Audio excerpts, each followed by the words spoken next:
Honda friend. Mr. Tim. We'll talk about this one in a little bit. He's going to clean it first. A beautiful little car.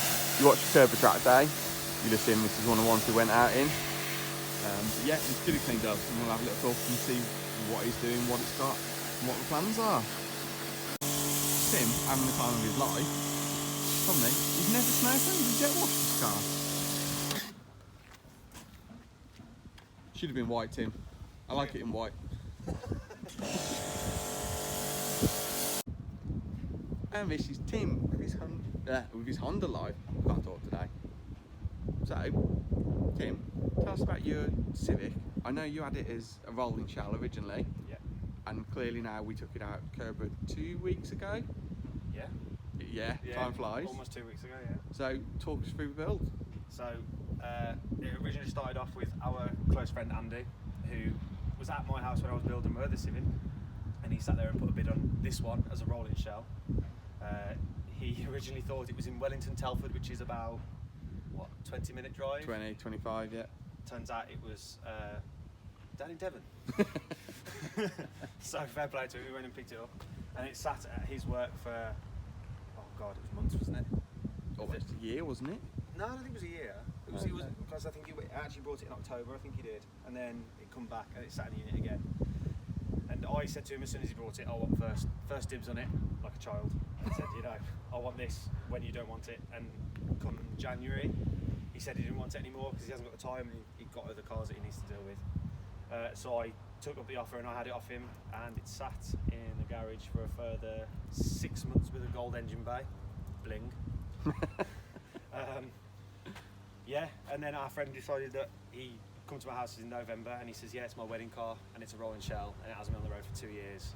So here we are now with a full working So car. this is very far from a rolling shell, so talk through what's powering this now. So it's only the single over cam D16Z6, which is the lower compression D series engine.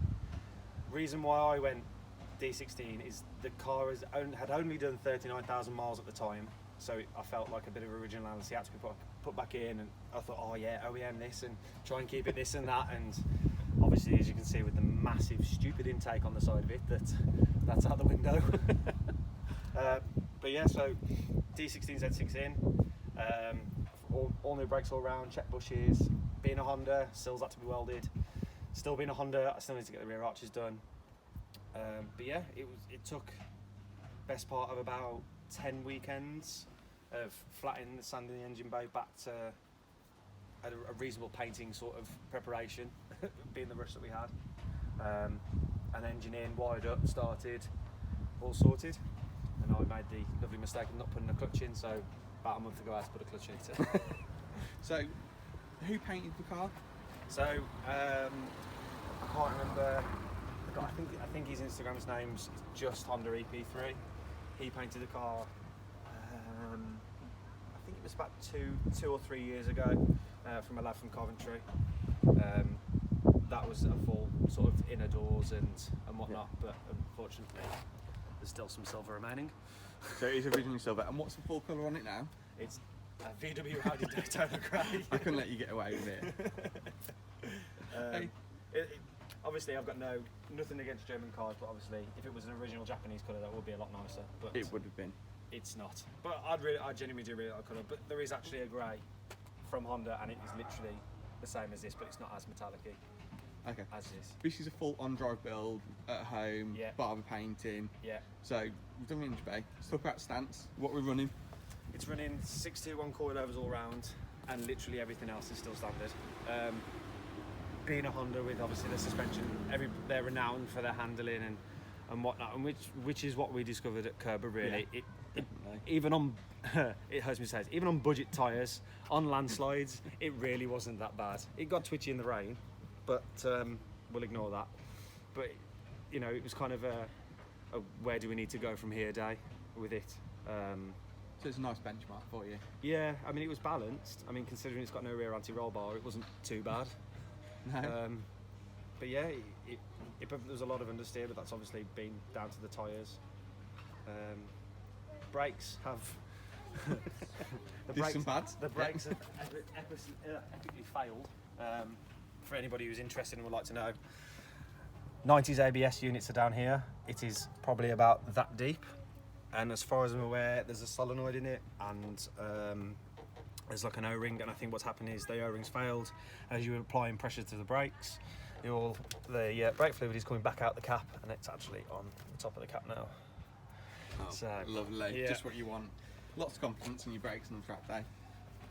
To be fair, even though the pedal went all the way to the floor, it still stopped. That's good. That wasn't too bad. But obviously, coming over the next couple of weeks, because Bertie's going to let me come over to the house, he's going to film this for you. We're going to do an ABS delete. Yeah, definitely. He's going to get brake fluid all over his drive, and then he's going to make me pay for a new drive. Yeah, 100%. Okay, so let's go back. Let's talk inside. So, as you can see by the very colourful mats, They are my favourite thing on the whole car. They really are. if you know Status Error, you know they're renowned for their crazy Japanese sort of thing. So they're Status Error mats, a generic Code steering wheel, because even though they're cheap, I mean, you shouldn't buy cheap wheels, let's be honest, but Code have got a certain respect and renown for making good parts, and it is genuinely a good wheel. I have had a wheel in the past that I've done an eBay buy, don't do it, where I pulled out of a junction and it snapped. Wow. So this side literally came away from the wheel, and that was it, it was game over. It's now used on a steering wheel simulator somewhere. I think Jay's got it down the road actually. But yeah, mainly standard interior apart from the seats. Seats have been taken out of an Evo 7. These were a nice purchase. This was a Sunday morning. Oh, let's have a look on the Facebook Marketplace, and they were £150 in Stoke, so I couldn't really turn it down. So I had to drive to Stoke first thing on a Sunday morning. Apart from that, pretty much standard interior. Little JDM goodies with the cup holders and the armrest and whatnot, but that's it really. So how have you fitted the seats then for Evo seats? So this is going to be quite a popular Honda thing to do. So the thing that you would normally do with Hondas is that obviously you can buy the DC2 rails, Integral Type R, and then bolt them to your seats. But that's if you've got a lot of money for a lot of rails, so it's £200 a rail to bolt onto Recaros. What we did is we made a base plate on these Recaros. Our friend Dan Macefield welded them to the seats, and then we basically just welded the brace to the original seat rails. They're not the prettiest, but I guarantee they will not come off the rails because there's so much weld. That is what's important, let's face it. So yeah, the best way to do it is weld. If you want to do it cheap, make sure you use a proper welder. Make sure you get somebody who actually can weld, and make sure they're safe before you put them in.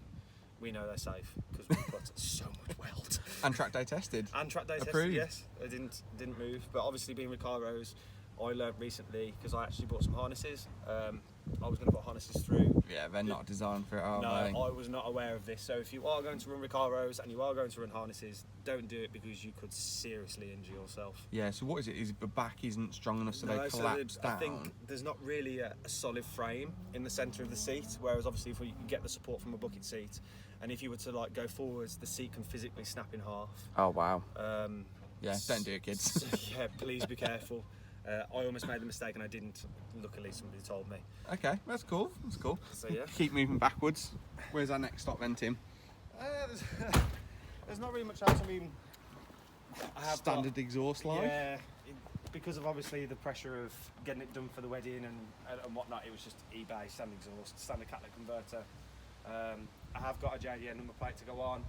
I have got obviously everybody's got an eBay watch list. So USDM rear lights, diffuser, exhaust, roof spoiler. It's all sat in there. It's just waiting for the right time to buy it. I mean, winter is coming, and winter is the time to start doing your cars properly. But yeah, I mean, future for it holds whether to go B series, but being a single cam sort of person and save the single cam. I do want to turbo it. I don't want to go for I can get 400 brake horsepower with no slip diff and one wheel spin everywhere. No, I want to go for a safe 8 psi boost, which will give you 190 to 200 brake horsepower. So that would be nice. It's just enough. It's Integra territory. The power's there. It is, and it is a beautiful car, and it's definitely the right car to do it on. Yeah. Before we finish up, can we talk about your T-shirt? So that is true Honda life.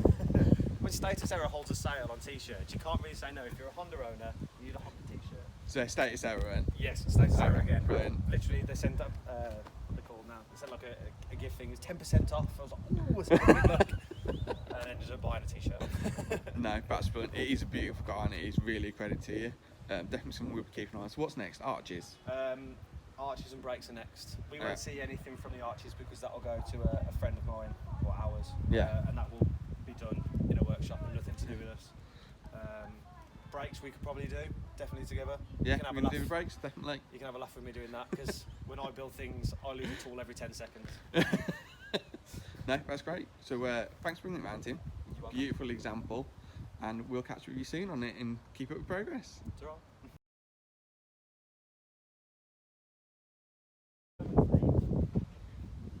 Yes, it is.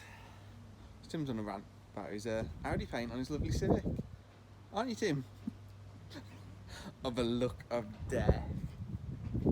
How much do you not want me to include that in the video? Let's forget this ever happened. Can't forget it, mate. Once it's on YouTube, it's on there forever. Should be nice. We could leave it out. We could put it in. Before I know it, I'll have German cars parked outside my house and everyone's like, you disgrace me! She's got a nice though. Genuinely, it doesn't come out too bad. Tim's detailing tip of the day. Quick detailer to get rid of his watermarks. No, he hasn't dried it properly. What you do is you get rid of the scuffs as well, so if you do it good enough, it gets rid of half the scuffs back. Ta-da! Less scuffy than ever before. Note to everybody, you put the splitters on, bolt them on properly. There you go. Bolt your splitters on properly, folks. Tim says...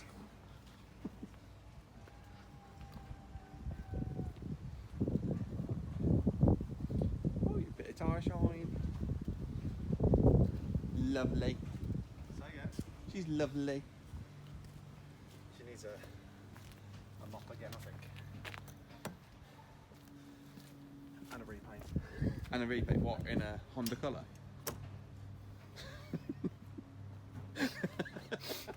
Shots fired, boom boom. Yeah. I can't even come back with a good enough comeback. I take the piss out of your Subaru, but it's too good.